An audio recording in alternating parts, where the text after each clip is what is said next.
आणि आता एक बातमी राजकारणाच्या मागच्या खलबताची बातमी आहे जालना जिल्ह्यातनं। जालन्यामधले दोन ज्येष्ठ नेते फोनवरती बोलत होते, त्यांच्यात झालेल्या संभाषणाची ही बातमी आहे। त्यातले एक आहेत भाजपचे तर दुसरे शरद पवारांच्या नेतृत्वातील राष्ट्रवादीचे। जालना जिल्हा मध्यवर्ती सहकारी बँकेच्या निवडणुकीत अध्यक्ष आणि उपाध्यक्ष पदाच्या बिनविरोध निवडीत कुणाकुणाची वर्णी लावायची याचं सगळं प्लॅनिंग पूर्ण झालं। हे प्लॅनिंग झालं शिंदे गटाचे जालन्यातले नेते अर्जुन खोतकर यांच्या बंगल्यावर। पण या प्लॅनिंगला तिसऱ्याच एका ज्येष्ठ नेत्यानं सुरुंग लावला। ठरल्याप्रमाणे जिल्हा बँकेच्या उपाध्यक्षपदी बबनराव लोणीकर यांच्या मुलाची निवड काही झाली नाही। त्याचा राग राजेश टोपे यांच्यावरती बबनराव लोणीकरांनी काढला। ही व्हायरल फोन क्लिप आम्ही तुम्हाला पूर्ण ऐकवू शकत नाही, परंतु राजकीय नेत्यांचं अंतरंग किती घृणास्पद असतं याचा उलगडा मात्र या कन्व्हर्सेशनमधनं या संभाषणातनं होतंय। महत्त्वाची बाब अशी की या ऑडिओ क्लिपची एबीपी माझा पुष्टी करत नाही। अर्जुनराव साक्षीदार आहेत। अर्जुनरावला सुद्धा अर्जुनराव पण बोलले, मी पण बोललो, दानवेंना दोघांनी बोललो। ते म्हणले भैया साहेब आम्हाला काही प्रॉब्लेम नाही, तुम्ही पुढे दिलं तर आमचं काय अडचण नाही, पण ह्या वेळेस आम्हाला दिलं पाहिजे। तर काय बोलणार आम्ही? मी त्यांना एवढं टोकाचं झालं भांडण। मी काल फोनवर बोललो आणि आज ते आलते आता लग्नाच्या तिथं त्या ह्याच्यात। तर मी त्यांना म्हणलं हे असं असं आहे। ते म्हणलं आपण पहिल्यांदा बोललो बबनरावांना, त्यात आले नाही, चर्चेत नव्हते, हे नव्हते। मी म्हणलं ते काही असो, पण माझं त्यांच्याकडून एवढंच झालेलं की आपल्याला राहुलला उपाध्यक्ष करायचंय।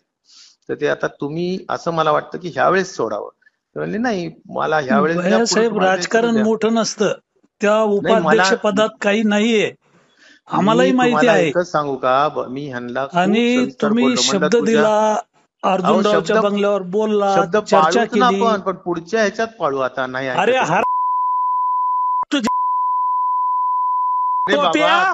कडू तो टक्कल फोडतो तुझ्या चोर कुत्रा।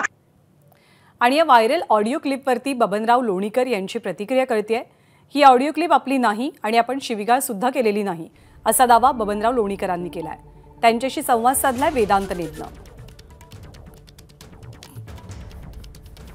आपल्यासोबत बबनराव लोणीकर आहेत। ज्या प्रकारे एक ऑडिओ क्लिप समाज माध्यमांमध्ये फिरते ज्यामध्ये अर्वाच्य भाषेत शिव्या आहेत, तुम्ही ती ऑडिओ क्लिप ऐकली आहे का आणि ती तुमचीच आहे का? मी अद्यापपर्यंत कोणती व्हिडिओ क्लिप आहे पाहिलेली नाही, ऐकलेली नाही, आणि काही असेल तर 100% ती खोटी आहे, ती खरी नाही। एक आमदार दुसऱ्या आमदाराला शिव्या देतात, म्हणजे राजेश टोपे आहेत त्याच्यात, आणि म्हटलं जाते की तुम्ही आहात आणि तुम्ही एकमेकांच्या भाषेत अर्वाच्य भाषेत शिव्या देतात। ही काही असो क्लिप खरी नाही, खोटी आहे, बनावट आहे, हे खरं नाही। राहुलला उपाध्यक्ष करायचं क्लिप ऐकली आहे तर ते आता तुम्ही असं मला वाटतं की ह्यावेळेस सोडावं। मी ती ऐकली बी नाही। मला राजकारण मोठं नसतं, माझं बोलणं त्या उपाध्यक्ष पदात काही नाहीये, आम्हालाही माहिती आहे। सांगू का, आणि तुम्ही शब्द दिला, अर्जुनरावच्या बंगल्यावर बोलला, चर्चा केली, पण पुढच्या ह्याच्यात आमची 3 पक्षाची एकत्रित बैठक झाली आणि त्याच्यात काही निर्णय झाले होते आणि त्याच्यातून काही थोडेसे किरकोळ वाद झाले होते, पण क्लिप वगैरे खोटी आहे। त्यामुळे होते लोणीकर त्यांनी सांगितले की अशा प्रकारची कोणतीही क्लिप नाही आणि जी क्लिप असेल ती पूर्णपणे खोटी आहे। अशा प्रकारे कुठलीही शिवीगाळ आमच्याकडनं झाली नाही किंवा मी केलेली नाही। कॅमेरामॅन दीपेश महाजनसह मी वेदांत नेब, एबीपी माझा, नागपूर। तर बबनराव लोणीकरांनी त्यांची बाजू स्पष्ट केली आहे की या व्हायरल ऑडिओ क्लिपचा आणि आपला काही संबंध नाही आणि क्लिप आपण ऐकलेली नाही। रवी मुंडे आपले प्रतिनिधी सध्या आपल्यासोबत आहेत। रवी, लोणीकरांची तर प्रतिक्रिया आली आहे, राजेश टोपेंनी या क्लिप संदर्भात काही म्हटलंय का, काही वाच्यता केली आहे का?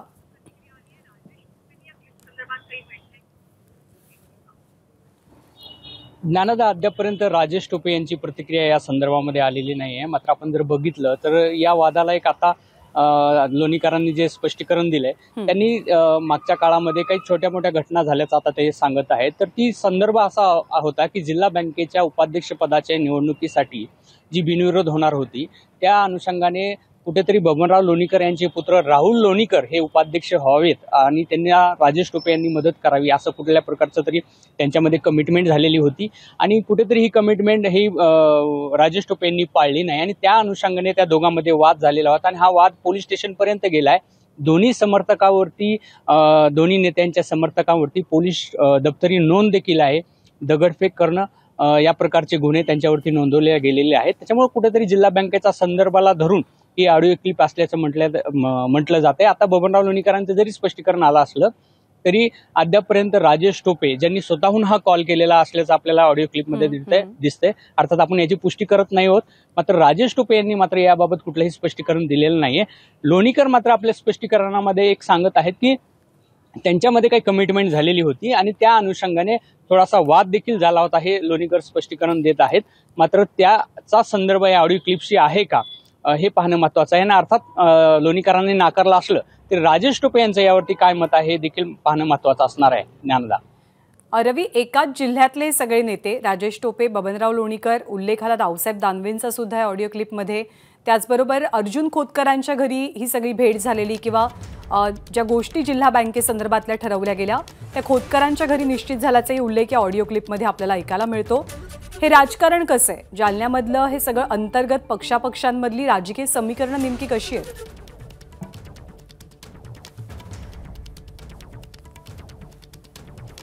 माध्यमातून आपल्याला एक गोष्ट स्पष्ट होत आहे की भाजपमधल्या दोन गटामधला हा देखील वाद या ठिकाणी अधोरेखित होत आहे. राजेश टोपे यांनी जी मदत केली आहे ती रावसाहेब दानवे यांचे समर्थक असलेल्या व्यक्तीसाठी मदत केलेली आहे आणि त्याला उपाध्यक्षपदी विराजमान केलेलं आहे.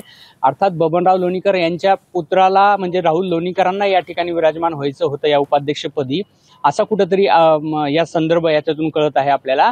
आणि अर्थात दोन्ही नेते भाजपचे एकाच पक्षाचे आहेत, मात्र टोपे यांनी आपलं मत, आपलं माप हे दानवेंच्या पारड्यामध्ये टाकलेलं आहे आणि लोणीकरांना त्यांनी दुर्लक्षित केलेलं आहे. त्यामुळे हा एक वाद आपल्याला या ठिकाणी कळत आहे.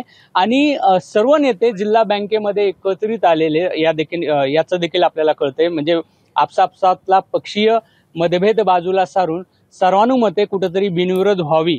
अर्थात मधल्या काळात तात्कालिक कारण होतं की मराठा आरक्षणाच्या मुद्द्यावरून कुठेतरी इथलं वातावरण खराब होतं आणि त्या अनुषंगाने आम्ही एकत्रित येत असल्याचा संदर्भ देखील राजकारणी ऑफलाईन आपल्याला सांगत होते. आणि त्या अनुषंगाने राजेश टोपे यांचे चुलत बंधू हे अध्यक्षपदी विराजमान झाले, सतीश टोपे.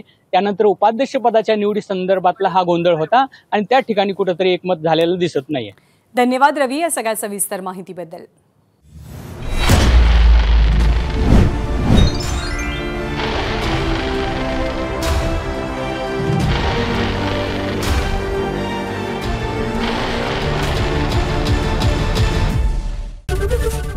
एबीपी माझा, उघडा डोळे बघा नीट.